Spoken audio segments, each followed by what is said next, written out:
Assalamualaikum warahmatullahi wabarakatuh. Bertemu kembali dengan saya Vindayani Trisna, mahasiswa dari program Akuntansi Diploma 3 yang tentunya akan mempresentasikan materi saya pada hari ini, yaitu konsep dasar akuntansi pajak. Apa sih itu akuntansi pajak? Mari kita dengarkan seksama penjelasan berikut ini. Sebelum kita membahas lebih jauh mengenai apa itu konsep dasar akuntansi perpajakan, terlebih dahulu kita harus mengetahui apa itu pajak. Seperti yang dapat kita lihat, pajak adalah iuran rakyat kepada kas negara berdasarkan undang-undang yang dapat dipaksakan dengan tiada mendapat jasa timbal yang langsung dapat ditunjukkan dan dapat digunakan untuk membayar pengeluaran umum. Adriani dalam Waluyo 2011. Kemudian, apa itu akuntansi perpajakan? Akuntansi perpajakan sendiri adalah suatu kegiatan mencatat keuangan di suatu badan usaha maupun lembaga guna mengetahui besaran pajak yang perlu dibayar. Lalu, akun-akun apa saja yang ada di dalam akuntansi perpajakan? Tidak terdapat perbedaan akun yang signifikan, namun ada beberapa akun yang ditambahkan seperti gambar yang telah disediakan pada slide berikut ini. Karakteristik pajak.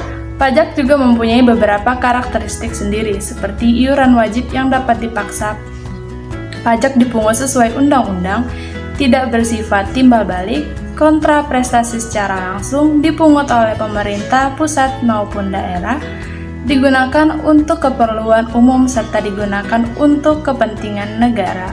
Kalau dipikir-pikir, fungsi pajak itu apa ya? Fungsi pajak sendiri telah dirangkum menjadi 3 fungsi utama, yaitu fungsi budgetir, fungsi reguler, dan fungsi stabilitas.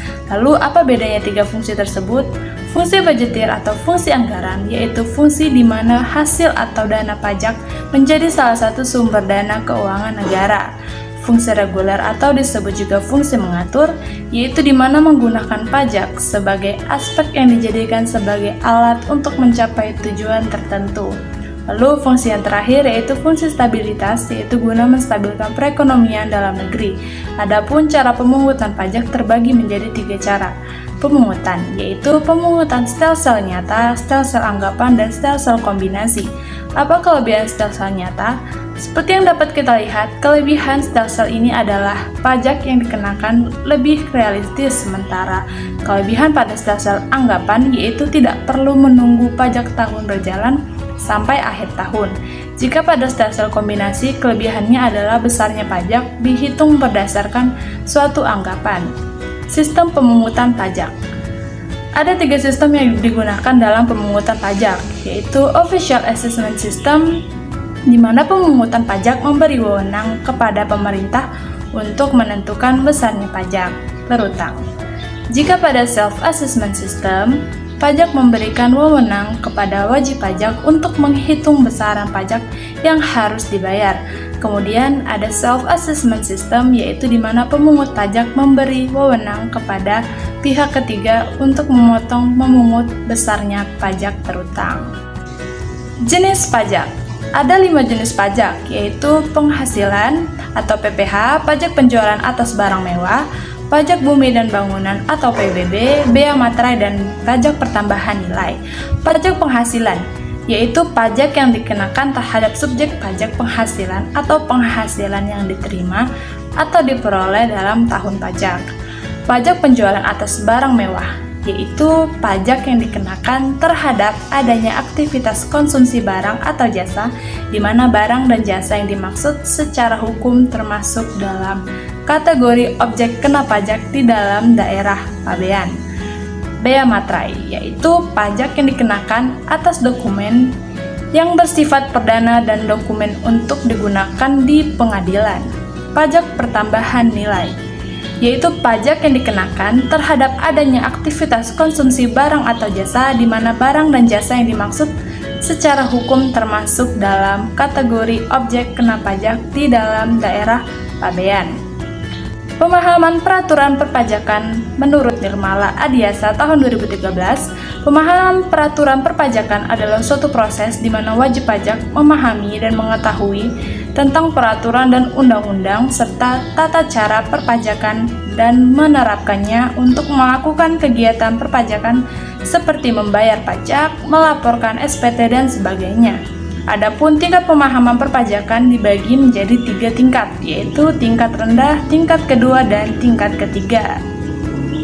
Berdasarkan konsep pemahaman peraturan perpajakan menurut Rahayu dalam Rahmanto tahun 2015, terdapat beberapa indikator wajib pajak memahami peraturan perpajakan, yaitu disajikan pada gambar berikut. Kemudian, pada pembahasan terakhir, hal yang paling terlibat dalam pajak adalah wajib pajak itu sendiri. Apa itu wajib pajak? Wajib pajak menurut Undang-Undang Nomor 16 Tahun 2009 tentang Ketentuan Umum dan Tata Cara Perpajakan mengatakan wajib pajak adalah orang pribadi atau badan yang meliputi pembayaran pajak, memotong pajak, pemungutan pajak, dan melaporkan pajak.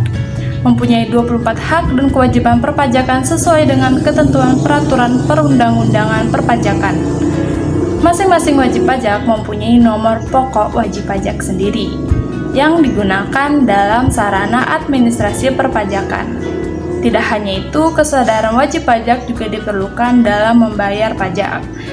Dengan memahami dan melaksanakan ketentuan perpajakan dengan benar dan poin-poin lainnya. Kepatuhan wajib pajak diartikan sebagai tunduk atau taat wajib pajak dalam melaksanakan hak dan kewajiban perpajakannya. Bentuk kewajiban wajib pajak itu sendiri telah dirangkum dalam 2 poin seperti yang tertera di layar Anda.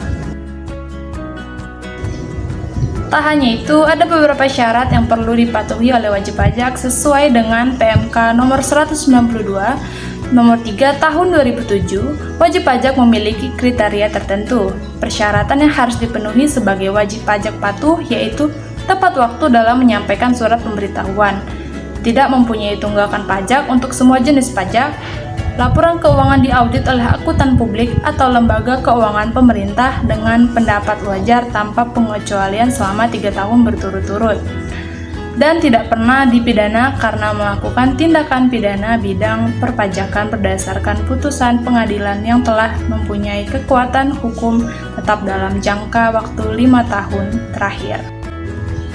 Nah, sekian presentasi dan penjelasan materi saya pada hari ini. Semoga apa yang saya sampaikan dapat bermanfaat bagi saya dan para pendengar media video ini. Saya Vindayani Trisna, mahasiswa program akuntansi Diploma 3, pamit undur diri. Wassalamualaikum warahmatullahi wabarakatuh.